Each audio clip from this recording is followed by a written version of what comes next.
पिछले पार्ट में हमने देखा कि मिनक्यू जिया को ढूंढने निकलता है और इससे सबंदर किनारे बैठा देखता है। जिया मिनक्यू को देखते ही तुरंत अपना नेकलेस छुपा लेती है, लेकिन मिनक्यू वो नेकलेस पहचान लेता है। मिनक्यू ने नेकलेस एजी सरी वेबोर्ड को दिया था। ये जानकर कि मिनक्यू के साथ धोखा हुआ है, वो काफी निराश दिखाई देता है। उससे पहले कि वो जिया को कुछ कहता हो, उससे फिर से लिलीजी होने लगती है और मॉनिटर रीड पर पहुंच जाता है। मिनक्यू जमीन पर गिर जाता है। जिया मिनक्यू को संभालने के लिए आगे बढ़ती है।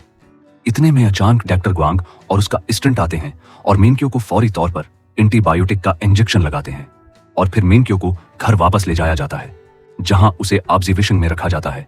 जिया मिनक्यू से मिलकर उसे सब कुछ एक्सप्लेन करना चाहती है, लेकिन डॉक्टर उसे ऐसा करने नहीं देते। अगले दिन हम देखते हैं कि मिनक्यू से मिलने उसका असिस्टेंट जीन उसके पास जाता है, जहां पर वो मिनक्यू को सेंटा मारिया और रवांड रिसर्च टीम के खिलाफ कानूनी कार्रवाई करने के लिए पेपर साइन करने के लिए देता है।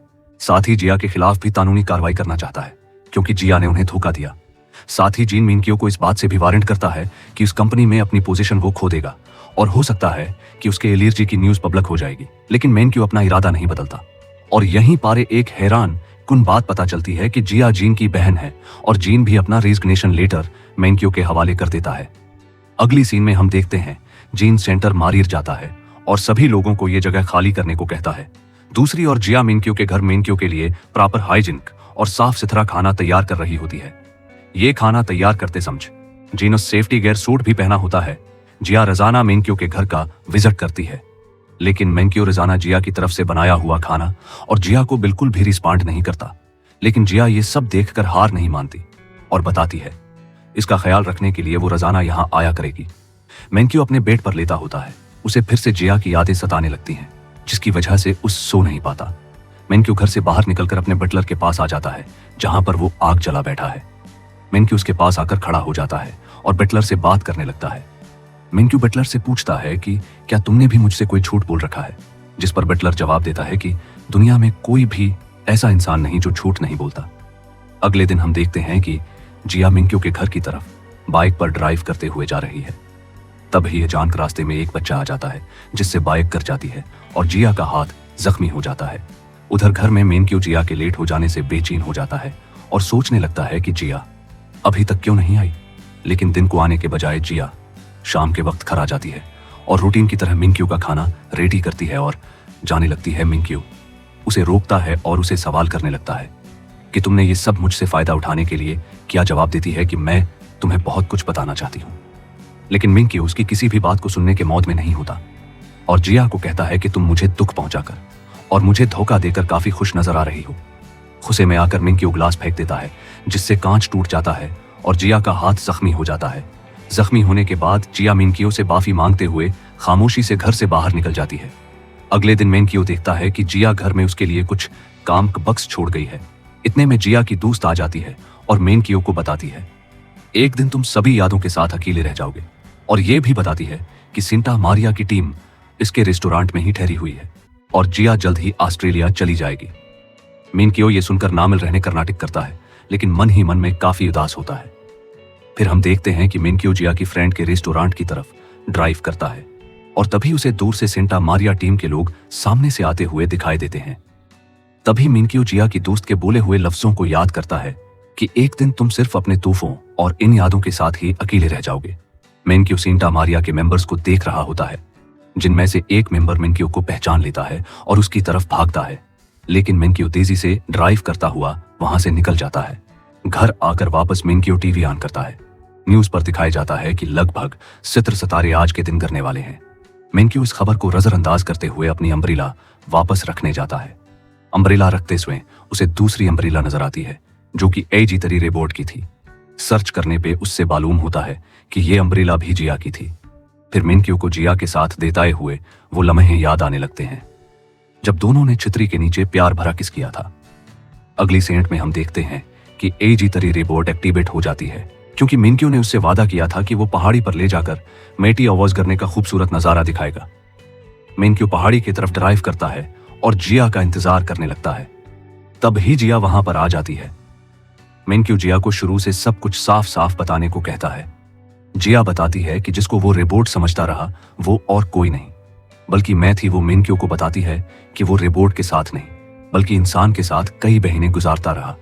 ये सब कुछ सुनने के बाद मिंक्यो एजी-3 रोबोट के साथ गुजारे हुए सारे लम्हे याद करने लगता है और खुद को बेवकूफ समझने लगता है कि कैसे मैं इंसान और रोबोट में फर्क नहीं कर सका। मिंक्यो जिया से पैसे पूछता है कि तुमने और क्या झूठ बोला है, जिस पर जिया बताती है कि उसने कोई भी झूठ नहीं बोला। हाँ, लेकिन कुछ खाना और शराब जरूर चोरी की थी।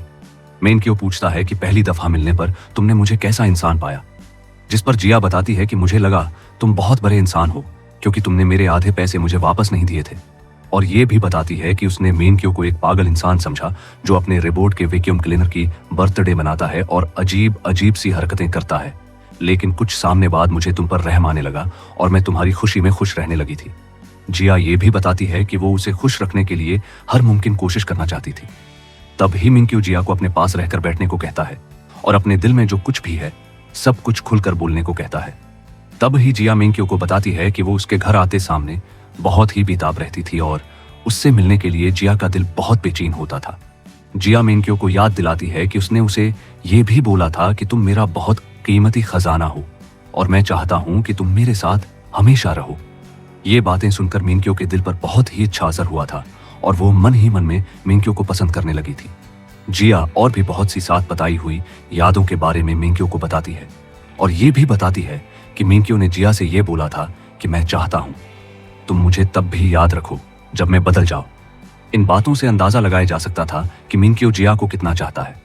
फिर जिया बताती है कि जब तुमने अपने हाथों से मेरे बालों को सहलाया था, शुरुआत में उसका ऐसा करना इससे पसंद नहीं आया था, लेकिन बाद में वो मोमेंट उसके लिए बहुत स्पेशल बन चुका था। जिया बताती है कि मिंक्यो जब नशे में था तो उसने एक विश की थी कि काश तुम इंसान होती। जिया बताती है कि इसी जमीन वो उससे बताना चाहती थी कि वो रोबोट नहीं, इंसान है। ये सारी बातें सुनने के बाद मिंक्यो फिर से जिया के सर पे हाथ रखकर इसके बालों को सहनाने लगता है, लेकिन ये याद आ जाने पर कि उसे एलर्जी है, मिंक्यो वापस अपना हाथ पीछे कर लेता है। लेकिन जिया अपना सुलू हेड पहनकर मिंक्यो के हाथ को अपने सिर के करीब कर लेती है। जिया अपने गिये की पाफी मारती है। जिया मिंक्यो को बताती है कि उसे अपने गिये पर बहुत पछतावा है। वो शुरू से सच बताना चाहती थी, लेकिन सच जानकर कहीं फिर से मिंक्यो की एलर्जी ट्रिगर ना हो जाए, इसीलिए उसने उस राज को छुपाए रखा।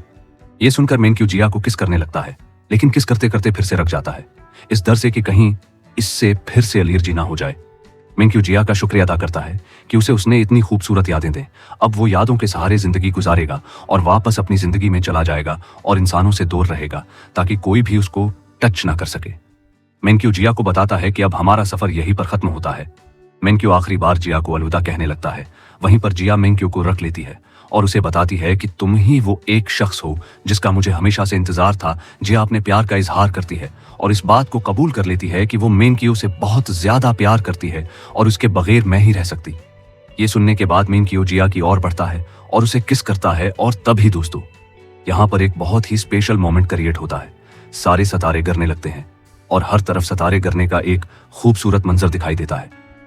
अगली सुबह मिंक्यो जिया को ड्राइव पहले जाकर काफी लेने के लिए रखता है, लेकिन देखता है कि उसके मीटर पर फिर से एलर्जी का शाइन शुरू होने लगा है। लेकिन मिंक्यो जैसे ही जिया और उसकी गाड़ी को देखता है तब ही उसके एलर्जी वापस नॉर्मल होने लग जाती है।